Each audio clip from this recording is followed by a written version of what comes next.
I would like to ask you is, if we go, for example, to the Encyclopedia of Libertarianism, which is a great work, I think the book has already a decade now. There is one entrance where we talk about conservatism and libertarianism, and there it said that the first enemy of liberty prior to socialism was actually conservatism. Because when the ideas of the Illustration, of the scientific revolution, of industrialization, of feminism started to arise in the 18th and 19th century, the ones who felt threatened by this modern world were the conservatives, whereas the classical liberals, they embraced these new changes in society. So yeah, let's talk a little bit about that. In a very important sense, the socialists picked up the mantle of conservatism. And in some deep sense, socialism was an attempt to achieve stories about liberty and sexuality or sexual identity, and then draw a couple of implications from that. In 1997, I was in China, and I was at some political science conferences, and a professor of comparative politics from University of Hawaii, Kate Zhao, who's from a beautiful English girlfriend with a very smart cocktail dress, of the inherent antagonism as constitutive of the reason why Jews have traditionally been the victims, because they're small minorities in European and other cities. Gay people in Russia and other countries, they're the convenient enemy to blame for all of the problems. And I think we should reject that. So we don't want to be enemies to our neighbors.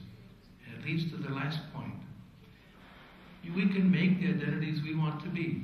If someone wants to be a kind of conservative person in personal life, it's okay. If you want to go to church and get married and have children, it's okay. Really differently and look different. Gay people who have assimilated to the bourgeoisie. And my response is, well, screw them. Just screw them. They have no business telling other people how they have to live. And if you want to live a bourgeois life, a religious life, that's okay. And if you want to live the bohemian life, or be more libertine-ish, if you will, that's your business. But not to be forced by left or right into their little boxes. Thank you, Tom. So, speaking about those ideas, could you tell us a little bit about who are some of the classical liberal thinkers and contemporary libertarian thinkers who have talked about sexuality as part of the scope of the individual realm where no society nor dictator should intervene? There's a long history of this, sometimes in surprising places. One person who distinguished himself in this capacity was in the 18th century was Edmund Burke, often thought of as more conservative. A deep understanding sees Burke as actually a very deep liberal of a particular kind. Burke spoke in Parliament against people who had been tortured and punished for homosexual relations. And he said, why are we doing this? This is a crime. This is a savage, terrible thing to do. The consequence, of course, was people nudged and said, he must be one of them. Mm-hmm. Whether it's true or not, I actually don't know. I think he was just a decent person who said this was bad. Jeremy Bentham wrote a whole book on the topic, saying there's no reason for any of this discrimination, but he did not publish it in his lifetime because his friends said, remember what happened to Burke? So he wrote the book, and it was found in his posthumous papers. Among other people who had a more open stance, F.A. Hayek in particular, he wrote, even in the 1950s, he said, if we believed, as people did in the time of Justinian, that homosexuality caused earthquakes, then maybe we should make it illegal. But we don't believe that anymore. And there's no reason whatsoever to hurt people who are not hurting anybody else. Just a very clear, straightforward view. and you can go down Milton Friedman and all of the others. They were the ones who articulated their position early and clearly. Most of our leftist friends arrived at this position are opportunists. But the people who really believed in these principles as a matter of core belief were classical liberals. And that, I think, is just a historical fact. I want to share with you some paradox that we have in Latin America. Ernesto Che Guevara is used a lot in these gay parades as a symbol of LGBT. Well, Che Guevara is used for a symbol for anything, when the unions strike, where anything goes. But the fact of the matter is that if you look at a P, because in Spanish, there's a word of like calling homosexuals putos. So he put a P on homosexuals to distinguish them, just like the Jews had the yellow star and other signs. Opportunists, these late bloomers that come later, and now we see it with the current Latin American socialists who grab the LGBT flag and they even use the image of Che Guevara. On the other side, Margaret Thatcher, for instance, she's almost never studied in Latin America because the argument drops quickly as soon as you mention the Falklands. Like anything that Margaret Thatcher did good doesn't matter because she went to war with Argentina, so case closed. And unfortunately, no one studies a lot of things that she did good. One of them is that when she was in parliament, she voted to decriminalize homosexuality, which was actually a crime in England, a crime that made geniuses like Alan Turing commit suicide because he was forced to this chemical process that supposedly cured your homosexuality.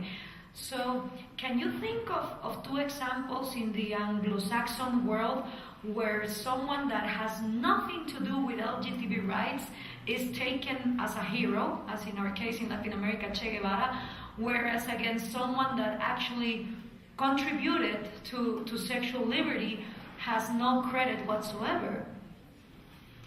Well, the one that comes to mind first, someone you may have heard of, is Ernesto Che Guevara. You see at all of the leftist meetings in North America and just frankly everywhere. And there's a simple reason for this, really, it's easy. There's one picture of him that looks so cool, with the beret, he's looking off. And that picture is what college students put on their dorm rooms, and every capitalist firm is put on a box of cereal, and so on. He became a brand. There's the irony, by the way, of the biggest capitalist brand being a communist. But he's the same one. And when you talk to people, you say, let me just explain to you what this makes. Open minds. You need to be a little delicate, because they become very angry. And when you say, well, the record is just very clear in his own words, this is what he did, is this your hero? Then they'll go one of two ways. They'll either say, but the social justice, right? Because Cuba, everyone knows, is just a fantastic place to live. People are dying to get into Cuba. People take little rafts from all the other islands to get to Cuba because everyone wants to live in Cuba and experience Cuban socialism. But that, they believe, is paradise. It's hard to get them out of that mentality. I have talked to people who believe Venezuela is a paradise today, and it's all lies. All the pictures of the refugees. I don't know how at some point these people will change their minds. Someday they'll wake up, I hope. There are other people who will at least think about this and ask the deeper question. Not only was he a prejudiced and bigoted and very hateful person, but there's a deeper question. There's some hateful people in the world who don't hurt me. They're just not nice. He created a state system that murdered people, denied them the most fundamental liberties to live their lives, sent them to labor camps if they were designated not socially useful. Is that the system we want to live in? And we should ask that not as gay or transgendered or LGBT or Q or anything else. We should just ask that as human beings. Is that the world we want to live in which some people are designated not socially useful and liquidated by others? Thank you, Tom. One last question, and we go to ask in English, or you can ask in Spanish. Or German. Or German. Also. So, in the Anglo-Saxon world, it is quite understood that being a libertarian means that you are up for individual liberties and economic liberties. And conservatives understand this, and they don't themselves. We've been called, you are actually a Marxist in disguise by the same libertarians. What advice would you give to these Latin American libertarians who understand that to fight for freedom is not only economics, it's also the individuals? There's several things I would say about that. One is, I don't think there is such a thing as cultural Marxism. I think this is an invention, if I were to think of having an enemy. But even, I don't have any enemies in my life other than dear.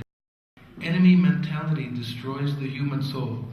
Enemy mentality leads to become, it's the hate that will drive you, and hatred leads you to collectivism.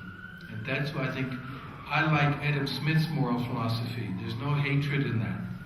Moral sentiments, trying to be the better person.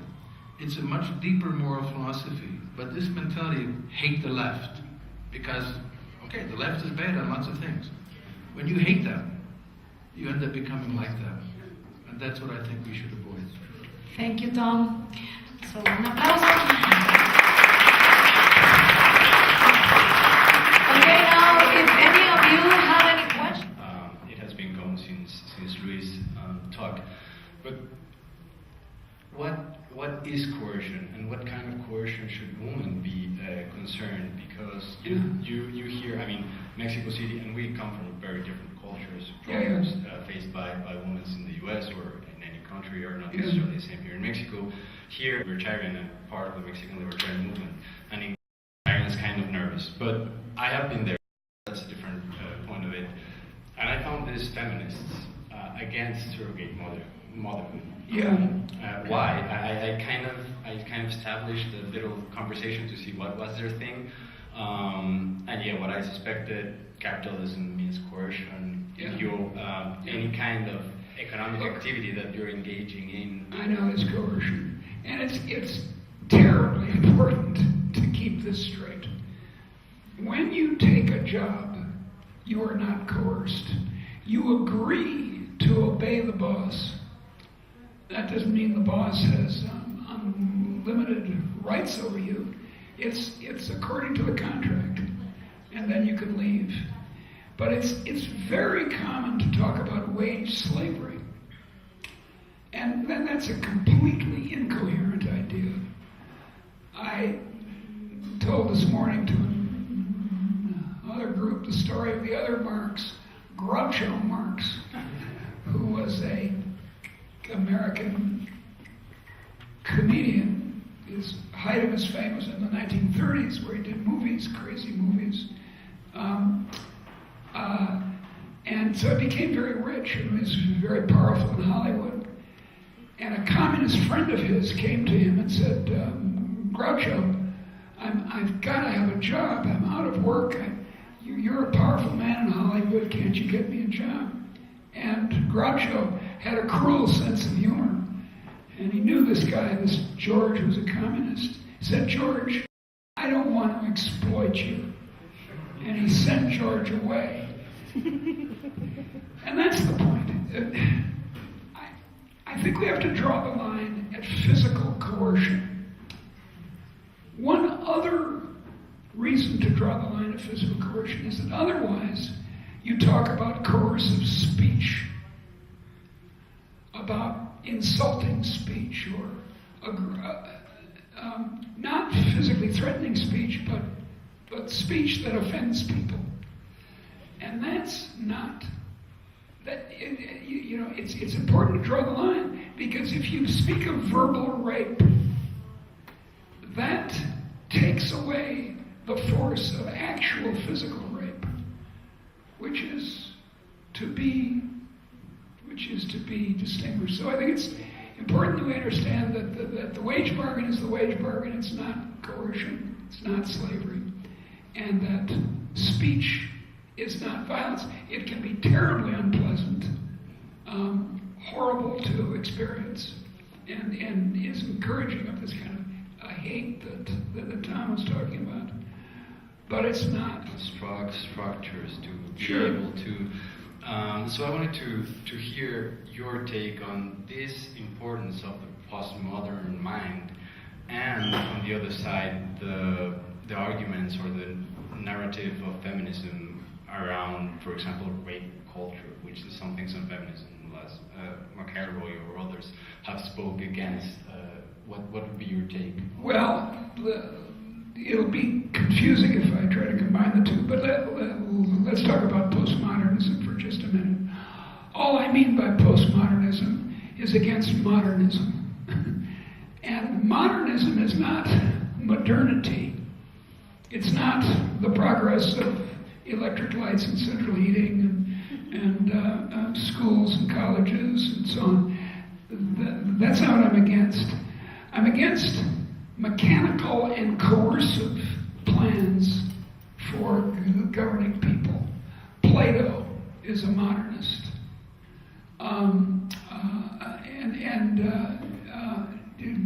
Descartes was a modernist. And Marx was a modernist.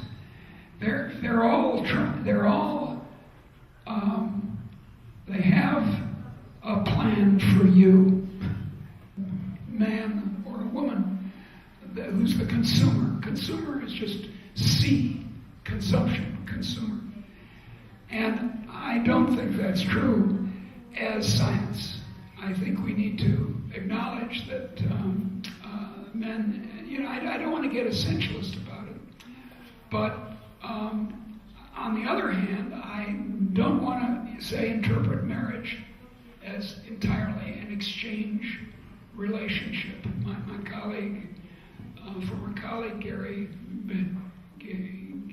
Becker, had a famous paper a long time ago on the economics of marriage, where he talked about, now this is how he said, F and M meet in the forest and decide to train cooking skills for automobile repair. And in the paper, he and his colleague talked about whether love might have a role in marriage. He put love in quotation marks throughout the paper. Love. I mean, why would love have anything to do with marriage? It was very strange. So I think there's an extreme, in fact, in Gary's case, what of course happens is that there's a utility function, as we economists say, of the family. And guess whose it is? It's the man's. It's the common law doctrine of femme couvert, or femme couvert in a somewhat extreme form, where she's absorbed into his utility function, and there's one thing the family is doing. So it matters that there are men and women, gays and straights, blacks and whites, immigrants and not, this group and that, and we should be, as economists and social scientists, we should be thinking about it without, as I said, essentializing these, because it is true that identity, as Tom said, is feminism. We need more women in everything. It's not that we read their derivatives differently. No.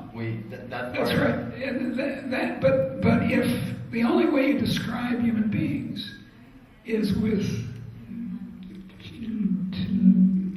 derivatives, first formation was as an anarchist, and now what I advocate, I've been a man, that would make for a much more interesting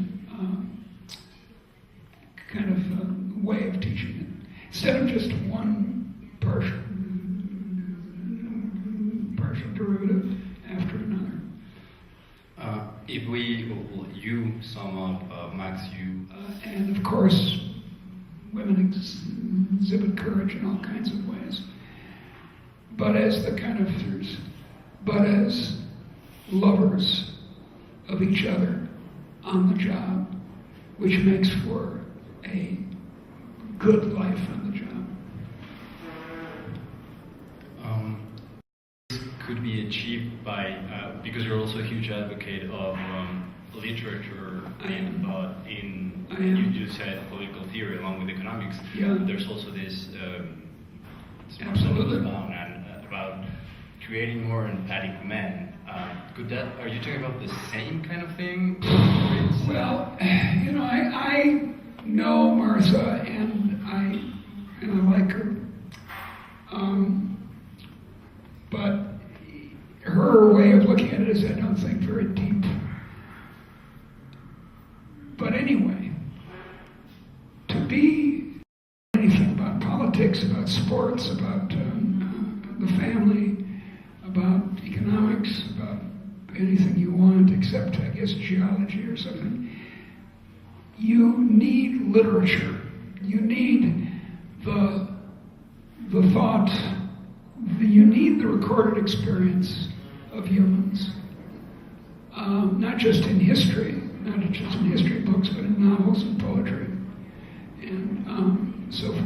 So to do this broader economics, you need, I think, to be full human beings. And that means drawing on the masculine and the feminine parts of your personality. Everyone here, every XX person, as I tend to call them, namely born women, you have your father inside you, or your brother, or your uncle. And every XY person here has your mother, and your sister, and your aunt. And if you allow those qualities to come out and to combine, then you get a full person. Person is not just, the sort of caricature of macho, which is a particular problem in Latin American culture, actually. I mean, that's where we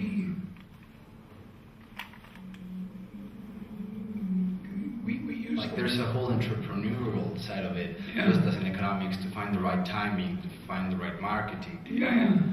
Yeah, well, it's, so far as the Blessed Adam Smith is concerned, he's got this very theatrical way of talking about sociology, of which he was social psychology, of which he was economics. And it's the imagination to put yourself in the other person's shoes. And Adam Smith, I'm certain, was gay. Society, just as easily as he can move pieces on a chessboard, hate anybody. And his book, especially the Theory of Morals, Animates, is something that every liberal should read. But there is no straightforward or easy path to define and to find vice and what's a virtue. And there's we have to try it and we have to live it. That's why we need the humanities. We need novels, poetry, philosophy, history, because those give us a way of thinking to create a free society. Well, except abolishing slavery and giving women the vote and enforcing the Voting Rights Act. I guess I'm wrong. There are, but in detail, what you need is ethical change at your mother's need, in the movie theater, on TV, in the magazines. You need an upwelling on institutional change, but an upwelling of ethical what's important is that these nasty convictions we have often change very quickly. Now in the United States, a solid majority is in favor of gay marriage, something that would have been inconceivable 20 years ago. It changed like that. And so we must not abandon hope that we can change these ethical undergirdings of the society. There is no shortcut, no institutional trick. There's no simple trick. Our friends on the left tend to think, just get into the treasure box of the bosses that they keep in the back of gold. Then we could all be rich and we'd solve the problem. In Latin America, there's a deeply mistaken proverb: the land is rich, but we are poor. The notion there being that if we could just get control of the men, then we could all be rich. And that's not what produces a rich society, neither of those. What produces a rich society is innovism, innovation coming from a society of free people. That's what happened in the last couple of centuries. Liberalism, in its uncompleted form, its freedom of affectional preference or whatever, freedom of the press, is important. Try to persuade them that it goes with progress, that it makes for an enriched economy. Now, of course, a lot of people don't think they don't want progress. But I think they're just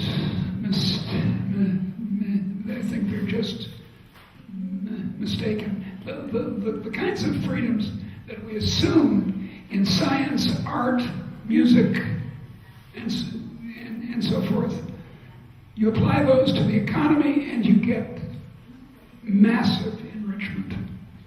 More than anything that can be gotten by going back to the boss's strongbox and taking the gold out of it. Well, we introduced one of your, the free market feminism 101. Yeah. It's in the webpage of the Movimiento Libertario de México, libertarios.info. You can check it there. And there you talk about this feminist economics, some authors, some books. Yeah.